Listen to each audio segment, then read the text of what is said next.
Fysiologi, GF2, Kasper og Kasper.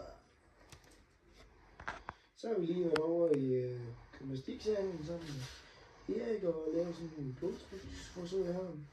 Så der vi over i gymnastiksalen der med et termometer og en blodtryksmåler med. Så vi kunne måle blodtryk efter vi havde dyrket motion. Se om det var meget det var steget. Og så når blodtrykket stiger, så er det et tegn på, at musklerne har brug for ilt og næringsstoffer. Og ilt og næringsstofferne, de transporteres rundt i blodbanerne. Og det er så derfor, hjertet begynder at slå hurtigere. Det er for at transportere næringsstofferne og ilten hurtigere rundt, så man har ilt at gøre med. Så kan vi se herovre på billedet, at der har vi det grønne. Det er normalt blodtryk, og det er ikke så godt, hvis den kommer op mellem 125 og 135, så skal man nok lige så begynde at holde øje med blodtrykket. Ja, hvis den kommer mellem de der 135 og 155, en hule dernede, så kan det nemt ske, at man lige skal på noget medicin og nogle piller, der lige styrer blodtrykket, så det ikke bliver alt for højt. Og så er der den orange deroppe, når man kommer op mellem de der 155 og 175. Så kan man godt være sikker på, at medicin det er sgu nødvendigt, men så kan det lige pludselig, så får du sgu hjertestop og skidt og meget blodprop og sådan noget. Det kan satan rende være farligt. Og så er der den røde dernede. Det er så helt galt. Det er når det er over 175. Så er du satan næsten i livsfarlig. Så er der stor chance for, at du får blodprop. Det er satan rende være træls. Så for at ændre sådan noget, for at få det til at falde, det er spise noget sundere, og så noget fisk og noget gulerødder og noget, og dyrke noget mere motion. Så hvis du har en alt for stor mave, så kan det godt være, at du tænker dig, så lige tabe dig bare lige lidt, det vil også være en del. Så spare på, at du ikke spiser meget salt, skal ned på det. Lad være med at salte maden. Så hvis du ryger, så vil det være rigtig godt at stoppe med at ryge. Fordi det er satan meget ikke sundt. Og så hvis du drikker meget alkohol, så burde du nok stoppe med det, lige tage en pause med de bajere der. Kroppens organer. Mennesket indeholder faktisk mange organer. Hele 79 organer i alt. Et organ skal have strukturelle enheder sammensat af forskellige celler og væv. Den menneskelige krop består af indre og ydre organer. Menneskets anatomi.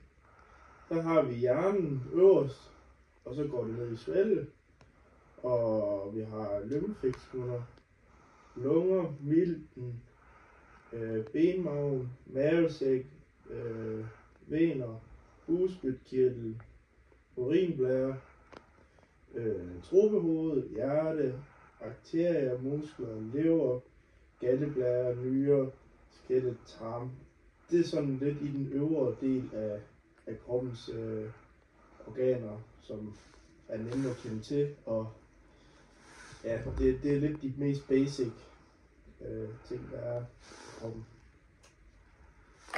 Og så går vi så videre til koens mave, og i koens mave, der er mange millioner bakterier. Der er for eksempel mælkesyrebakterier, som også kaldes probiotika.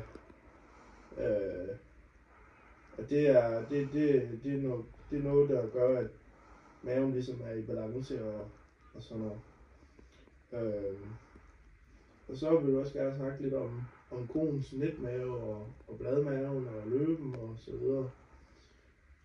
Og netmaven den fungerer lidt ligesom en si, at den sorterer det groveste foder fra, og så kommer de lidt mere fine ting i foderet, som kan komme ned igennem netmaven, hvor den kan optage for eksempel vand og salte og fedt, og det gør den så ned i bladmaven.